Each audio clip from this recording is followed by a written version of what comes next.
The movie is set around a family of three, Curtis, Samantha, and their mute daughter Hannah, living in LaGrange, Ohio. Curtis works at a mining site and is saving money for Hannah's cochlear implant surgery. Everything is going well for the family until one day, Curtis sees massive clouds forming in the sky from his backyard. Within only seconds, a tornado manifests and starts approaching the house. When it starts to drizzle, Curtis discovers the liquid falling from the sky is not water, but motor oil. Before he can react, his usually calm dog turns aggressive and attacks him. Curtis suddenly jolts up from his bed, realizing that all that was just a nightmare. Even though it was strangely vivid, Curtis decides to dismiss it and go on about his day. At breakfast, he feels uncomfortable letting Hannah play with the dog. He takes her away and asks his wife to put the dog outside the house when he is not home. Samantha inquires why, but gets no reply as Curtis sets off to work. DeWart is Curtis's work buddy and a close friend. Like Curtis, DeWart is in need of money for his family, so the two get along pretty well. That day at work, they are asked to take fewer breaks since they took a leave because of a storm last week. The workers are stressed because of the frequent storms, which Curtis deduces is the cause of the nightmare. After work, he goes to his daughter's school for a parent-teacher meeting.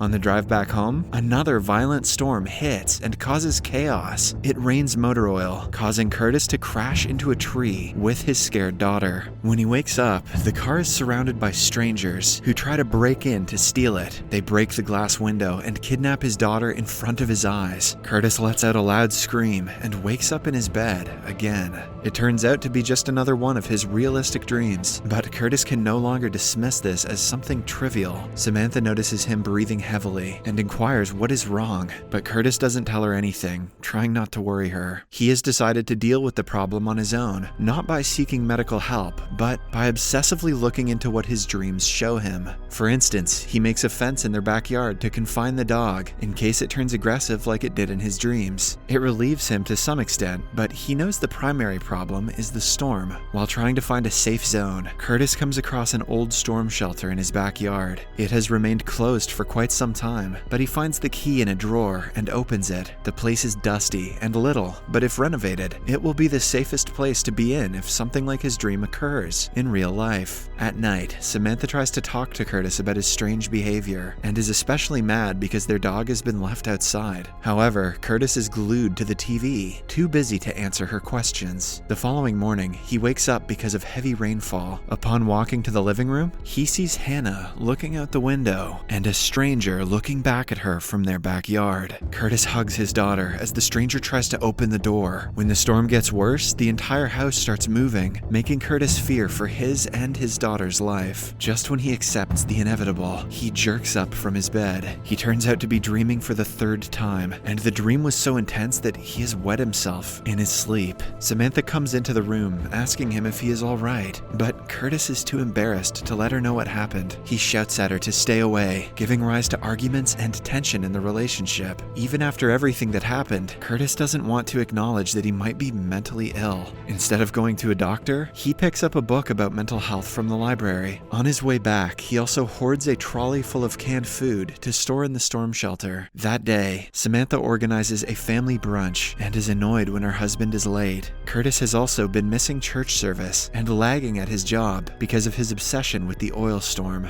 At night, Samantha waits for him in bed for hours before finally falling asleep. All this time, Curtis is busy organizing food in the storm shelter. He hasn't slept well for the past week and is worried about his health. Hence, the next day, he finally goes to the doctor with his concerns. He doesn't go into depth about the dreams and is given some pills to help him sleep better. At the same time, Samantha is with her insurance agent, who reveals that their appeal for Hannah's cochlear implant has been approved. She will soon go through surgery and will be able to hear. Samantha excitedly returns home and tells Curtis. The couple is overjoyed, which establishes a sense of normalcy in their life again. The next morning goes even better as Curtis wakes up feeling fresh. He slept like a baby thanks to the medicine. Just when things start to look good, Curtis hears a loud storm again. He asks his work buddy DeWard if he hears the noise, but the sky is clear, showing no sign of clouds. This time, he is definitely not asleep, but the sound continues troubling him. The experience gets so overwhelming that Curtis ends up vomiting and returning home. He then goes to his mother's place, wanting to talk to her about her mental problems. It turns out that she was diagnosed with paranoid schizophrenia, and he is worried he might have the same problem. The mother tells him all about her experience and how unknown people would whisper in her ear all night. She was treated in her 30s and is perfectly fine right now, which makes Curtis believe his condition will also go away. The next day, he goes to the bank to take out a huge loan to repair the storm shelter. The loan puts his daughter's surgery at risk because the family's financial condition is not very good. But Curtis has set his priorities straight. He genuinely believes that the storm is about to strike one day or the other, and the shelter will save his family when it does. In the next scene, we see him visiting a therapist to talk about his problems. She breaks through his shell and makes him talk about the nightmares for the first time. Curtis feels a lot better after talking about his problems, but is annoyed that therapy doesn't provide an immediate cure. On his way back home, a thunderstorm strikes. Curtis panics, unable to tell if it is real or if he is dreaming. He looks at Samantha in the back seat and sees her sleeping peacefully, which confirms that he is hallucinating once again. The night ends somehow, and Curtis continues renovating the storm shelter. DeWart brings him tools from work at his request, putting his own job at risk. Samantha, on the other hand, is terribly worried and angry at her husband. She still doesn't know about the loan he has taken out, but his obsession with the shelter is ruining their family. At night, she forces him to talk about what is going on. Curtis still hides the nightmares from her, but tells her about the loan, angering Samantha even more. She doesn't tolerate secrets when it comes to their daughter, and is furious at Curtis for putting her surgery at risk. She even thinks of divorcing him because of the matter. After she calms down a little, they decide to talk the next day. Curtis takes double the usual dosage of the sleeping pills, hoping that it will help. But as a result, he suffers a stroke late at night. Samantha wakes up in distress to witness her husband vomiting blood and moving violently. She tries calling the ambulance as he asks her to stop. When help arrives, he sends them away, claiming that he is feeling better. Samantha can no longer pretend that everything is fine with their family. She demands he tell her everything, making Curtis finally come clean about his nightmares and the sleeping pills. He also reveals that he had a dream about DeWart hurting him in the storm, which triggered the stroke earlier. Samantha sympathizes with him and is ready to do anything to help him get better. The next day, Curtis asks his boss to change his shift because he doesn't want to work with DeWart anymore. They make an arrangement that hurts DeWart's schedule and the time he provides for his family. Curtis feels bad about troubling a friend, but his mind is set on removing anything that might be a threat when the storm arrives. After everything, Curtis still continues getting the nightmares as they get progressively worse. One night, he sees his wife standing still in the kitchen, staring at him. She seems to have gotten wet in a storm and is planning to kill him. The next morning, he moves when she tries to touch him, making his distrust clear. Curtis no longer knows who he can trust. Because of this, he misses many days at work, prompting his boss to visit him.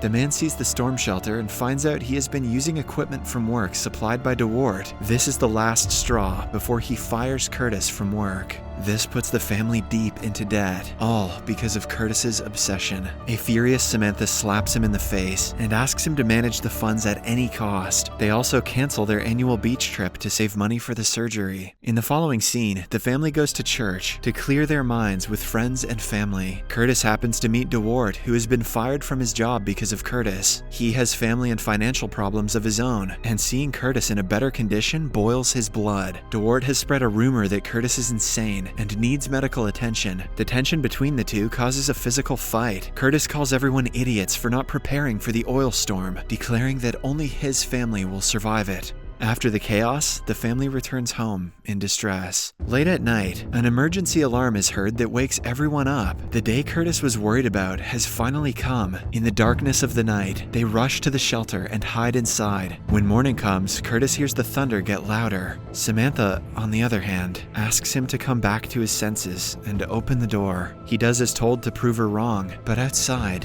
is a clear day. The storm that struck last night was only a minor one and cleared up by morning. Their neighbors are clearing the little debris left by the storm, which makes Curtis finally see that he has let the paranoia get the best of him. He drowns in the regret of almost destroying his family over a few nightmares. Samantha, though, is ready to forgive him and start anew. She brings him to a good psychiatrist, where Curtis gets proper treatment for his condition. Since the storm shelter is the result of his obsession, he is asked to move away for a while, or go on a vacation to clear up his mind. Samantha also thinks it is a good idea because the family has been too tense for the past month. She reorganizes their annual trip to the beach for a week or so. In the next scene, we see Curtis playing with Hannah at the beach. He hasn't had any nightmares in a long time, and it is evident in his mood. As the two play, Hannah stops giggling abruptly. Curtis looks at her and sees her signing Storm. On turning around, Curtis sees a storm double the size of the ones he used to dream of. It is coming their way, threatening to engulf the entire city. Curtis cannot tell if it is real, but seeing Samantha's face drop,